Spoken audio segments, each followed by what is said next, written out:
everybody, my name is Jeff, and today I'm going to go over the dual battery setup that I have on my 2008 Yamaha AR230. Alrighty, and I'll explain to you guys what I've done here. So the factory battery is a single battery that comes from Yamaha, and you can kind of still see the outline of it kind of right here in my carpeted area.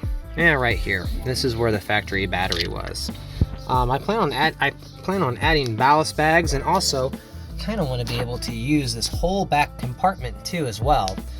So what I've done is I've added this bus block right here for my positives, this bus block right here for my negatives, a dual battery switch, and I've moved my batteries all the way forward.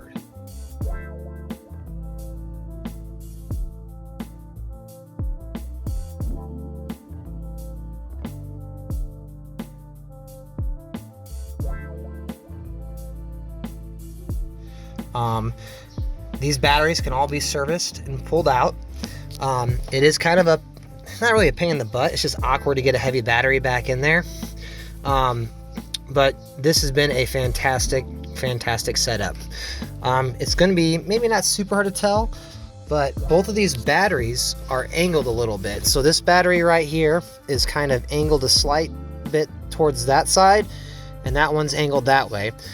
That way I can slide the battery in between and slide them out if I need to service them and don't have to take care of anything. For mounting them, it's a wood floor. As long as you don't use like a 10-inch screw, you're fine. But the battery trays that come with these battery hold down kits, the screws for them are perfect. And I just used one on each side. So I put one here, and then on the other side I put it on the other side. So I just have two screws holding it down, and they are rock solid. I went ahead and used 2-gauge wiring, and I bought a 25-foot roll of 2-gauge, just one color black wiring. And what that allowed me to do is, number one, I don't need both black and red, because I plan on putting it all in conduit here, and then I have red tape on the positive. So this all runs here to the back to these bus bars, and I'll put these all in the description. But what happens is this makes it so nice for adding accessories, for not having to stack, you know, a lug on top of a lug on top of a lug on top of a lug. This is a piece of wood, so you can screw right to this. These are the factory power cables right here coming from the engines, from each motor, and likewise these are the negative connections. So in the process of doing this, 25-foot roll of 2-gauge wiring and the black conduit to go over it, and some red tape to mark my positives. This has been fantastic. I used group 29. I used group 29 batteries from Advanced Auto Parts, because there's a bunch of Advanced Auto Parts around, so if I ever have an issue, warranty wise will be a piece of cake. And then as far as the switch goes, this is just a Perco dual battery switch. I did not go with the VSR that a lot of people use. I just do not need it. What I do is I leave everything in battery 1, and I do not run into any issues. Of course, I don't have a mega sound system. I have the just a regular stereo. I have a subwoofer mounted here, a bazooka, one of those bass tubes mounted on here, so that's self-amplified. And that's all I'm running for right now.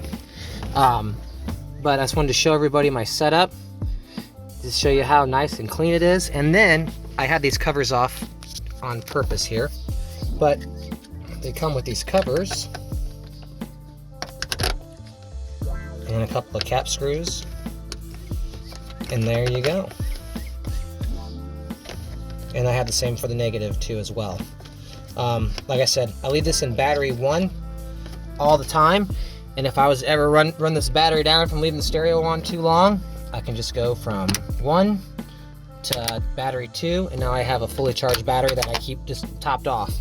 The other thing that I have and that I keep on the boat is this jump pack right here. Tiny little guy. This stays in the boat all the time. I've used this jump pack. See, that's the size of my hand, as you can see. I use this jump pack to jump start my 6-liter diesel in winter. I left the light on and it killed both batteries, and this thing jumped it in the winter on a Ford 6-liter turbo diesel. If anybody's ever owned one, you know what I'm talking about. So this just stays on the boat, and then hopefully I never use it, and if I have to, then it's there. So for me to really run out of power, I'd have to be really screwed up to where I run battery 1 all the way dead, switch to battery 2, it runs all the way dead, and then that to jump. And so that is my setup. You can also get to the top of these batteries from underneath the seat. Mine is set down. And that is it. So I hope you guys enjoyed. Keep an eye on my channel, and we'll have more and more videos. Thank you.